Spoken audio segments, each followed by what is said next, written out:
to explain myself in a correct way, and he told me like this.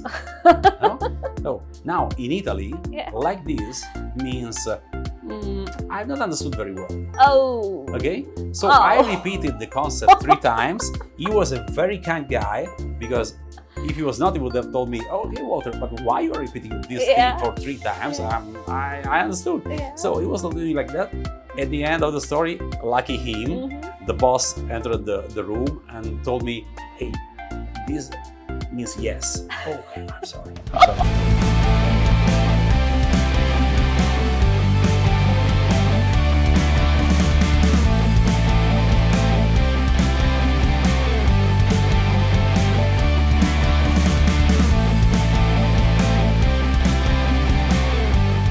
Projects. In a very simple term, this sounds a lot technical, I would say. But then, isn't everything that we do in our life some way or the other projects? I think so. I personally think so. It could be our work. It could be the new painting that I want to hang up at my house. It could be the project of trying to figure out where exactly am I going on my next vacation and making my entire itinerary, and till the time I come back and then share that everywhere with everybody. That is also a project. But is it as simple as it sounds? It maybe, may not be. So today I have with me a guest who has worked in different types of projects throughout his professional career. And for that, I welcome each and every one of you back to the next show by Naghma. And today with me, I have Walter Romano, all the way from Italy. Thank Ciao. you. How are you? Naghma, for having me here. My It's a pleasure. So, Walter, you have just released your new book in India, A Life of Projects. How has your experience been traveling to India all the way for the new book? You've already published the book in Italy. There was a huge success, and now it's a new country all over. And I think from every perspective of marketing, getting it out there, in every way, it's a new journey. How has this experience been for you? Yeah, it was a new journey, an amazing journey, but we can use the word with you that you used when we opened the show today. It's an amazing project, a brand new project. As you said, the book was published in Italy, then published in English with my London publisher, and now we are in India. We will have the launch in a few days, and it is an incredible experience for me. Because it's a life experience. I believe a lot in the book. I believe a lot in the fact that, as you said, we live through projects. So we have professional projects, but we have a lot of personal projects that are the reason why we live our life, and we wake up every morning. That's exactly the reason. So. At the beginning, I talked with my publisher in London, and he told me that he has some contacts here in India with a publisher in Delhi. So we start talking about that, and in few months we are here. Wow. We are here with the book. We are here ready for an amazing event. You will be also with me as a as a moderator. It will be a pleasure, and amazing project. In a new country for me, first time in India. I'm enjoying a lot the visit of the country. That's amazing. Like a tourist every day. Yeah. And let's see what is going to happen here with this new project. Very much, and good luck to you with the new project. Thank you. But what's the title? When you say A Life of Project, how did you come upon on this title, and how did you exactly get connected with the title? A Life of Projects, I choose the title because, as I said before, our life is made by projects.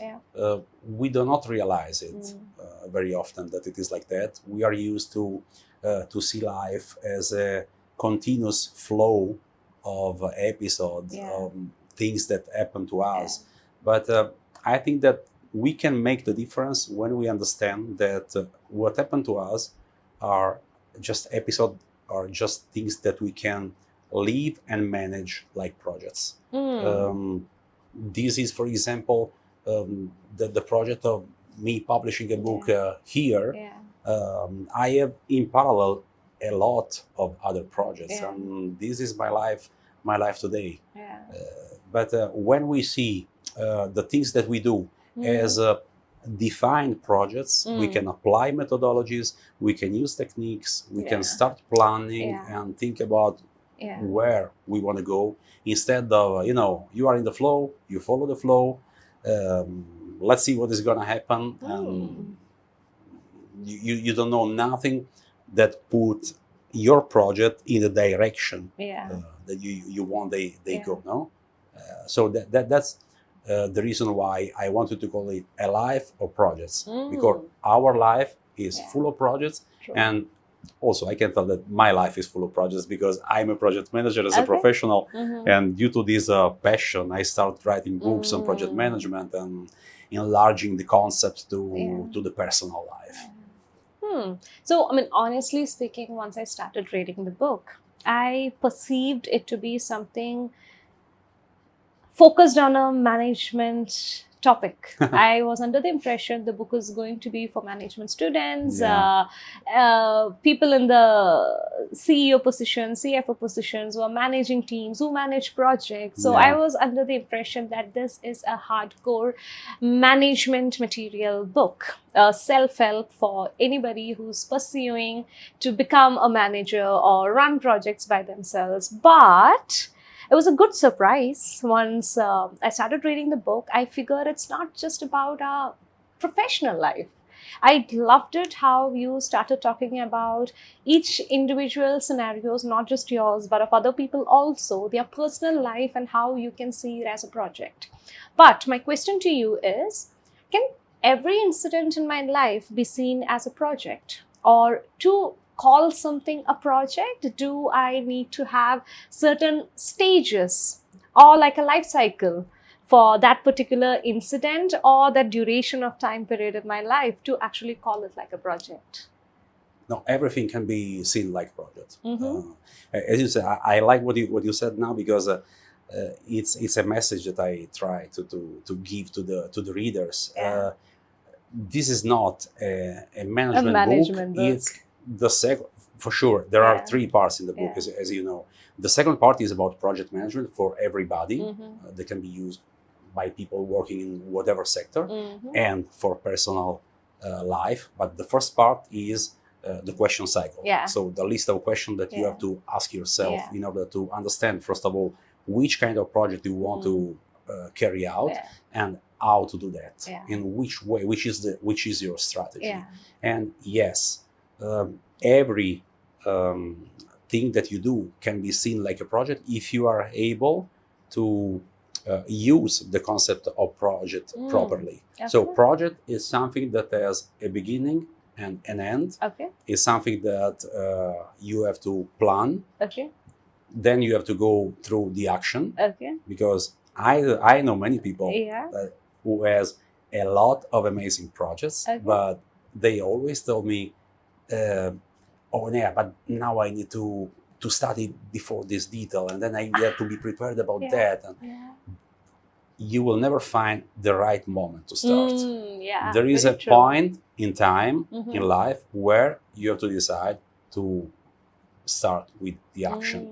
So that's an important point for the project. And then when you work, you have to monitor and control what you do and continue to plan. We know that, and I know that also in professional life, we know that the plans are not always followed. Things will not go always as we planned at the beginning. We will have incidents, we will have failures. But again, think about the failure. Even in those situations, if you act like working on a project, that will be a limited failure. It will be a project that must be reworked, restarted in a different way. You acquire your experience, you acquire competencies from those failures, and you use that as a basis to build new projects for the future of your life. Makes sense. But how much do you think? Because as human beings, it's very habitual for us to procrastinate. Like the example that you were telling, also, I may want to do something, may start with a new vertical altogether in the work that Yeah. I'm doing, but then I'm like, okay, to start that, I need to have an expertise in this particular topic, but I do not find the time to invest myself, learn about the topic, because of which I keep pushing it. Like you said, my Yes. action keeps getting pushed. So, is there an advice, or why is it that we keep procrastinating, or is there an advice when people tend to procrastinate, or not getting into that project or in that action mode? Is there something that you can advise us on how do we face it? Procrastination is due to to many things. There can be many reasons. Okay. All of us we procrastinate. Yeah. I remind myself at university, for example, Okay. procrastinating in the beginning to study for the exam and so on. I procrastinated many of my projects. At the end, if I analyze myself, for example, in those situations, I understood that many times when I procrastinated, Yeah. I was ready. I was Ah. ready. I was just scared.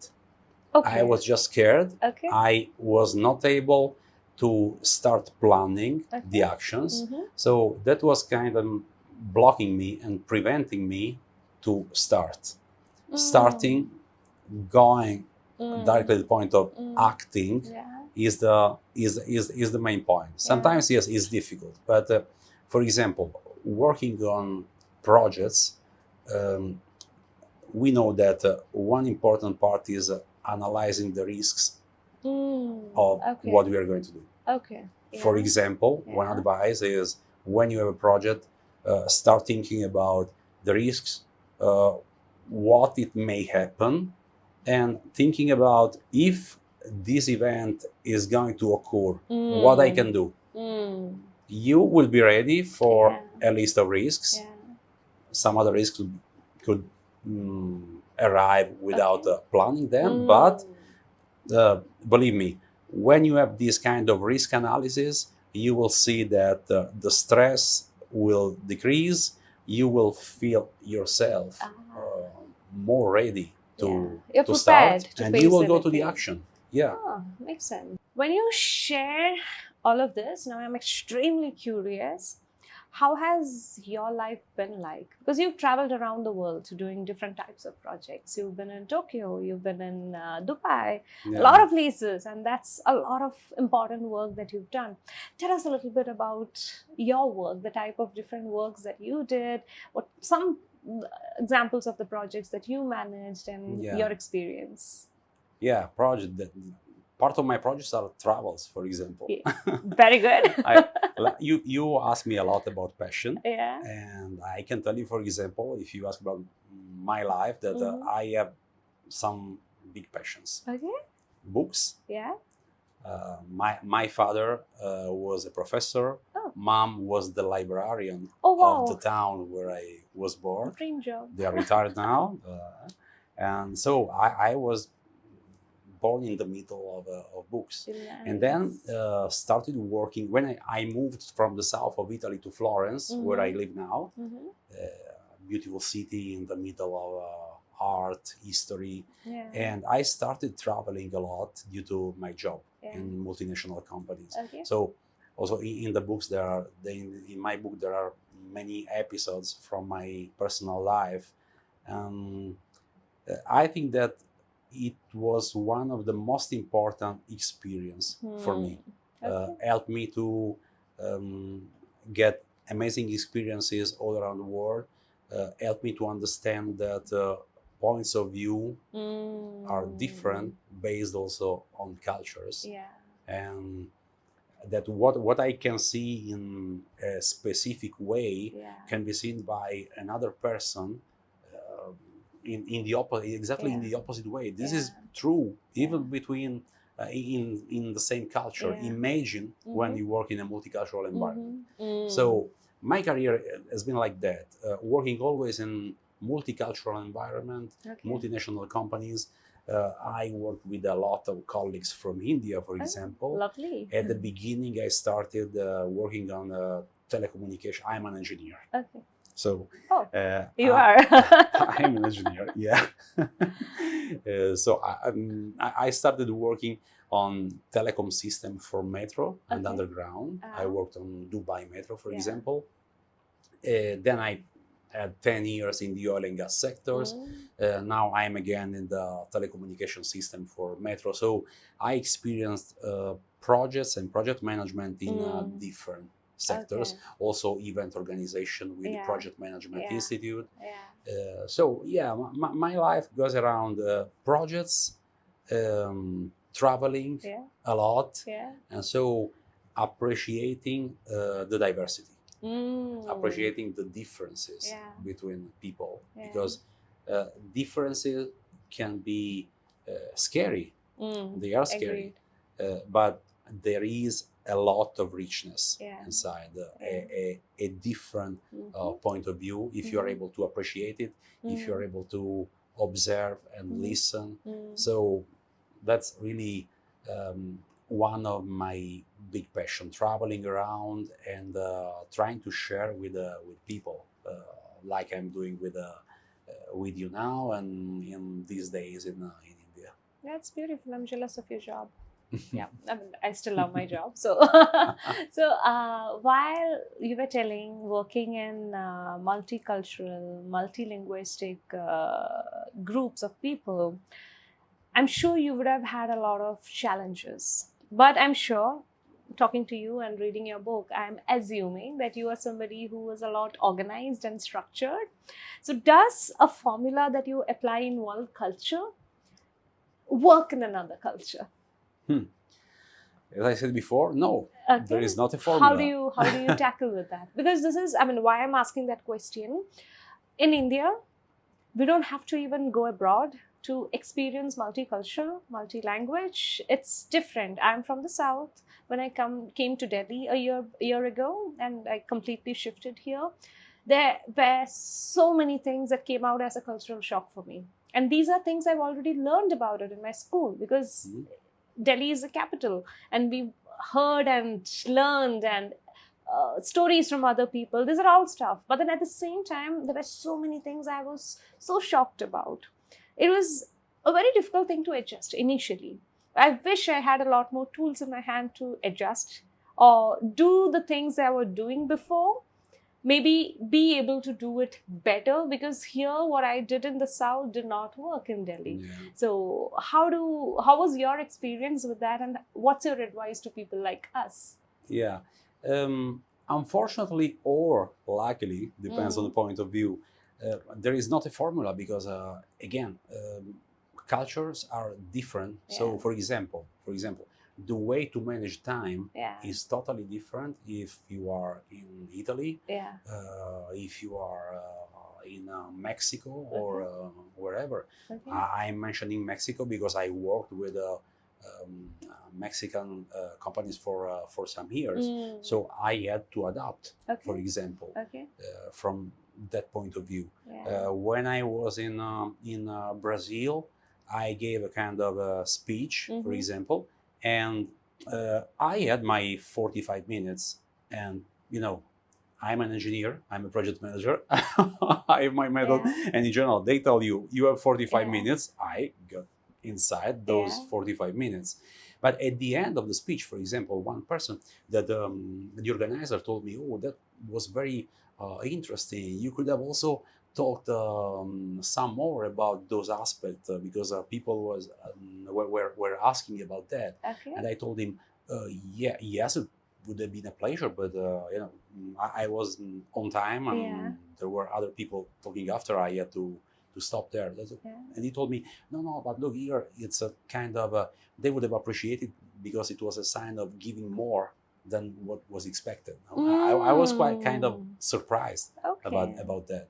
Okay. But there are other millions of episodes that Yeah.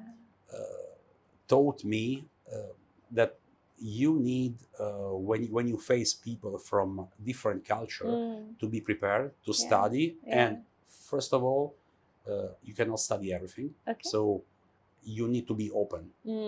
True. You need to observe Yeah. and ask a lot instead of just talking.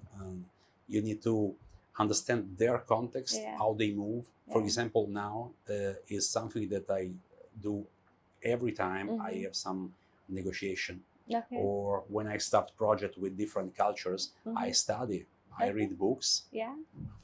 We're lucky we have books Yeah. that teach us a lot. One of my big projects in last year in the oil and gas sector was with an US final customer, and my customer was Japanese. Oh. So let's say, for example, two cultures that are really on the opposite side for certain things. No? Yeah.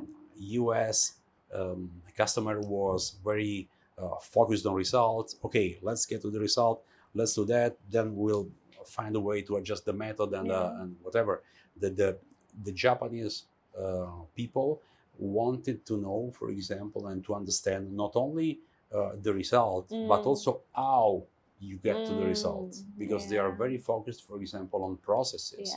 No? Yeah. They want to understand how you do things, and so that if you make mistakes, you can avoid to do that, to repeat the same mistakes. So two different approaches, and the Italians in the middle that sometimes we don't plan so much, but we are amazing in problem solving.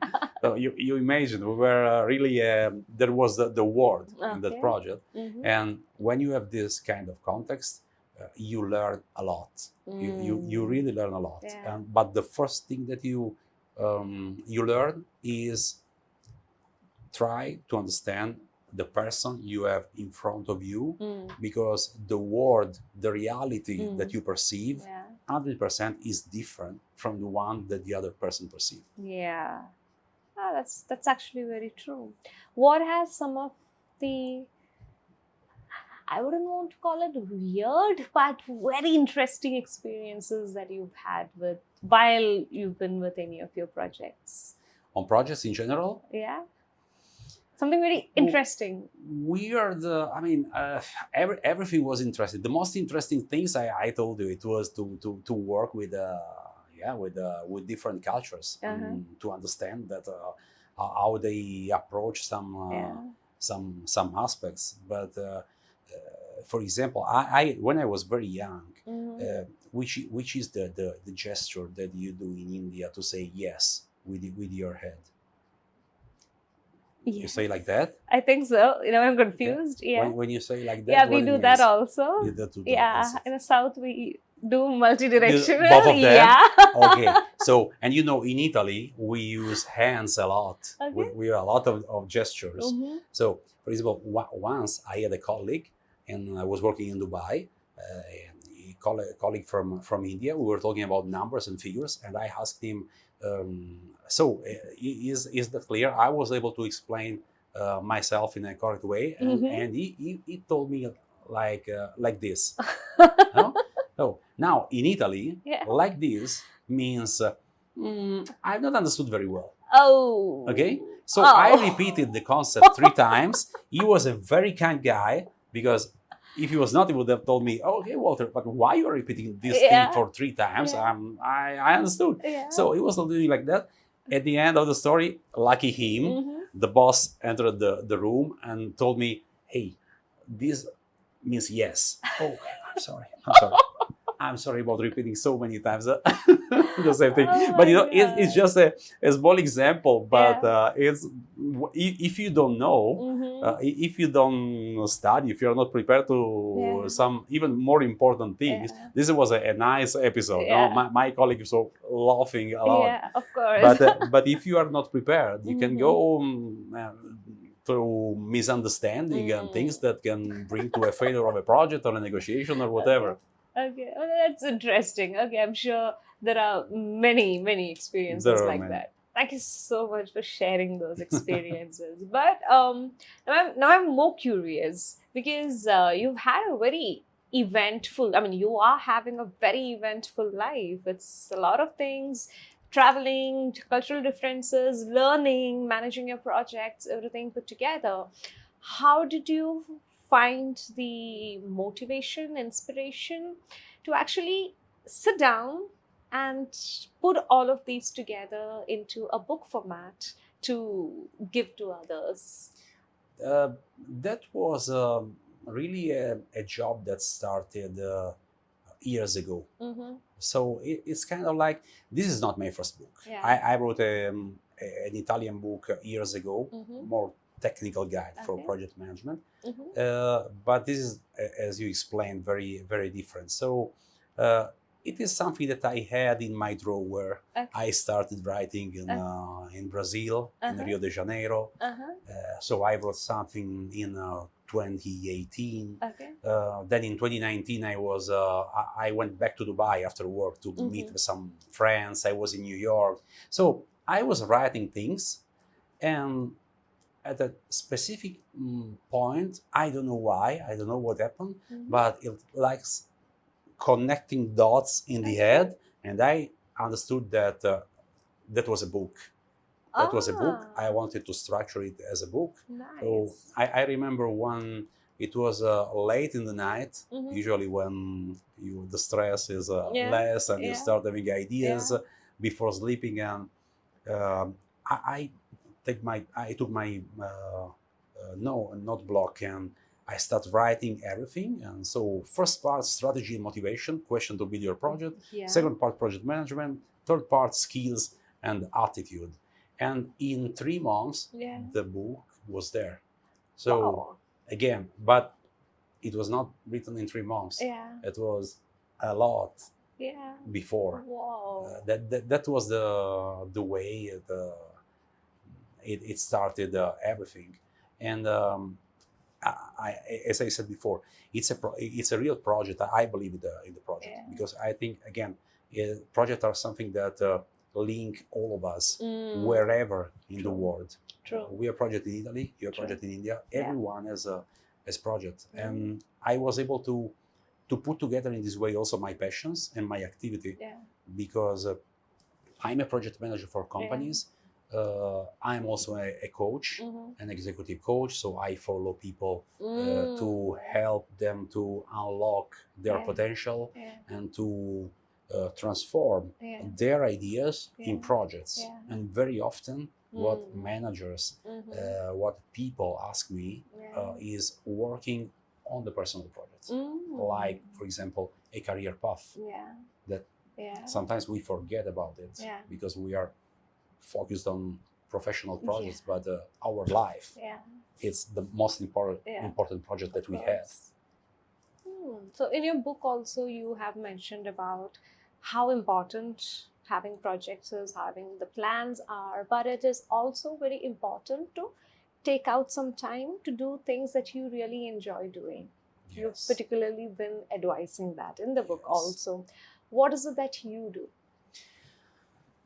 Because you seem very passionate about your work. Yes, you're right. It's like me telling I love books, I'm working books, I'm reading books and everything. My me time is also books. But what is it that you do?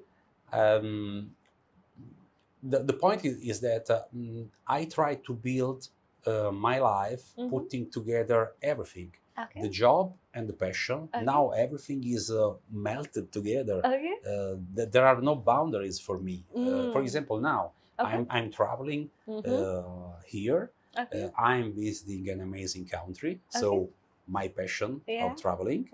I'm reading. I'm reading the books that you gave me a couple of days ago. So reading is another of my passion. I'm having this conversation with you for the next show. I will have the presentation of the book in a few days.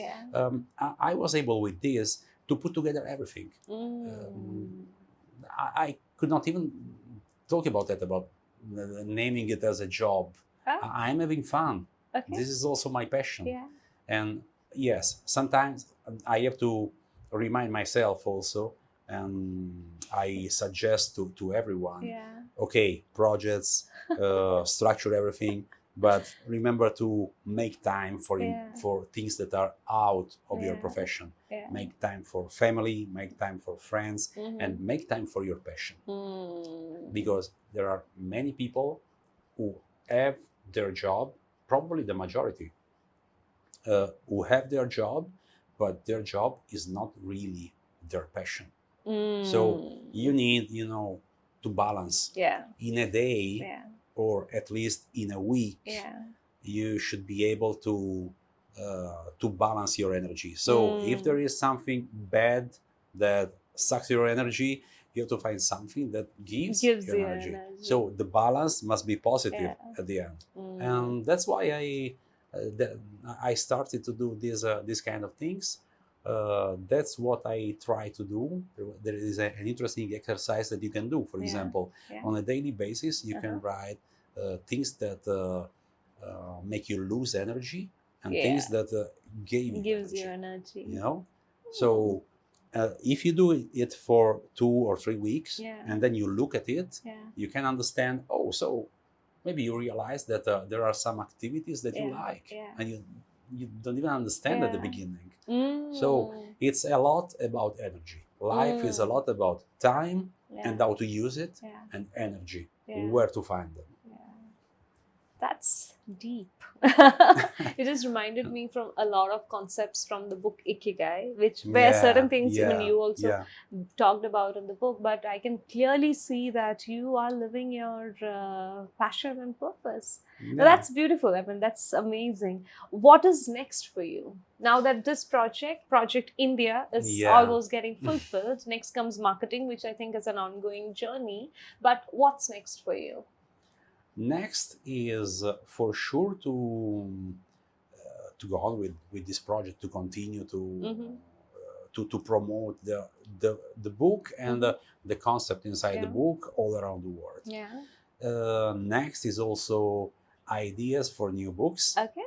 I have a couple. Okay. I'm trying now to focusing. Okay.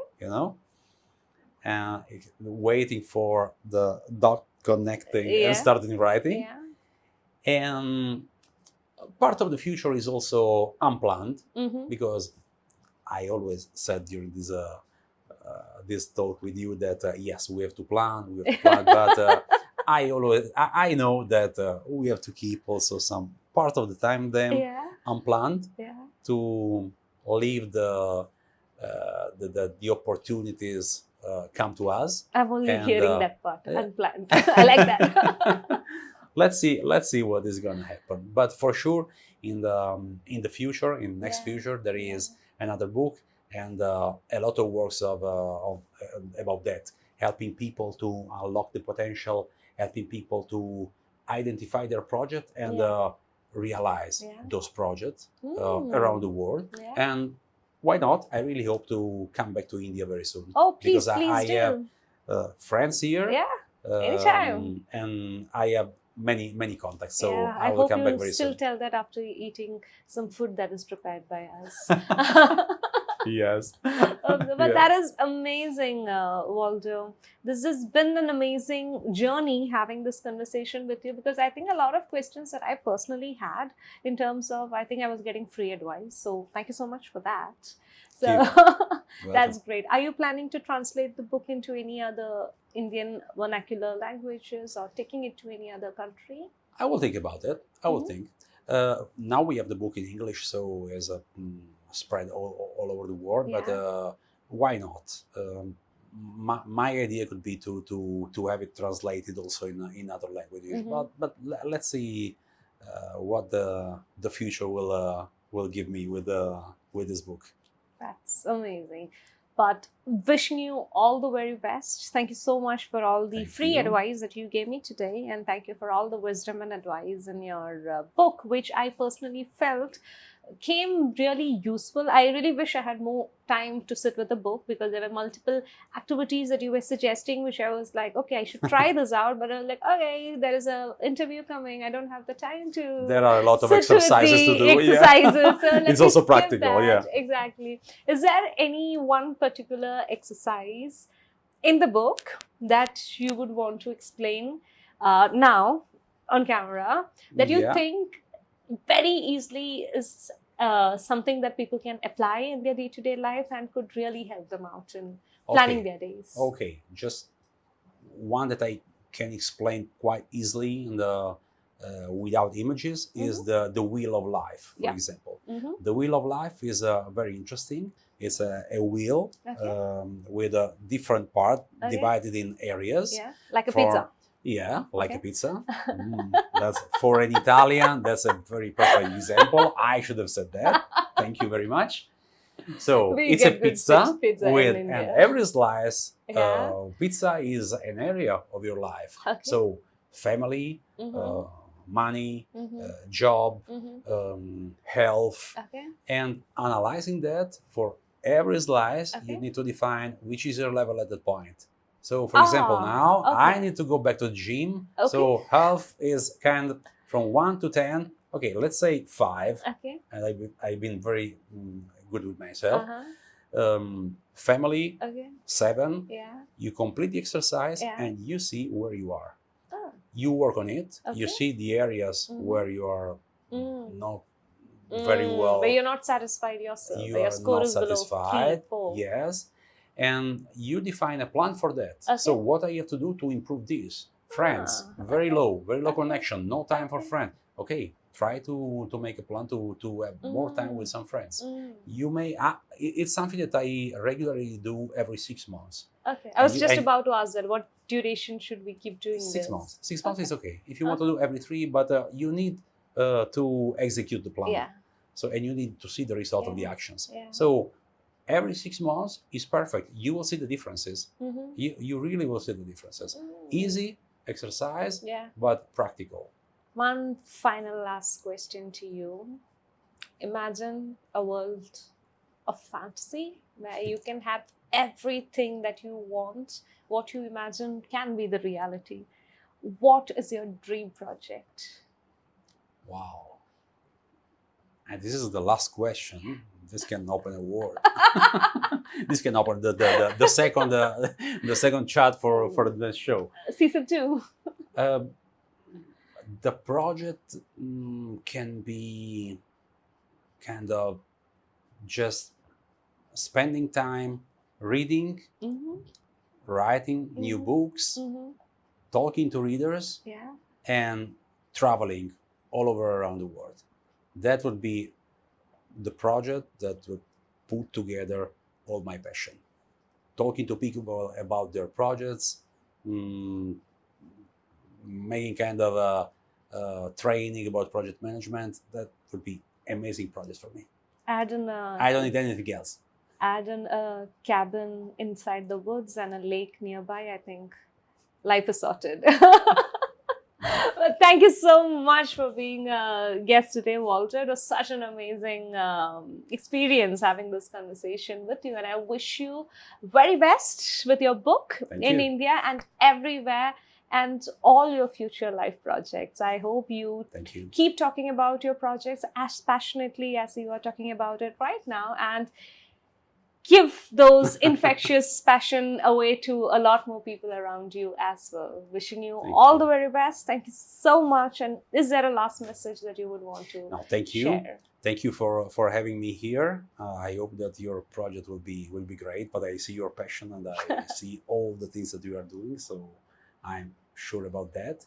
And I really wish all the people that will listen the show to start working on their ideas, their dreams, and to transform them into reality, approaching them as project with the right mindset, the right method, and with a lot of passion. Thank you so much. If you You're like welcome. that advice, like, subscribe, share, and come back again to another episode. Thank you so much, Walter, for today. Bye. And hopefully see you again. We'll see. We'll meet again for sure. Yeah.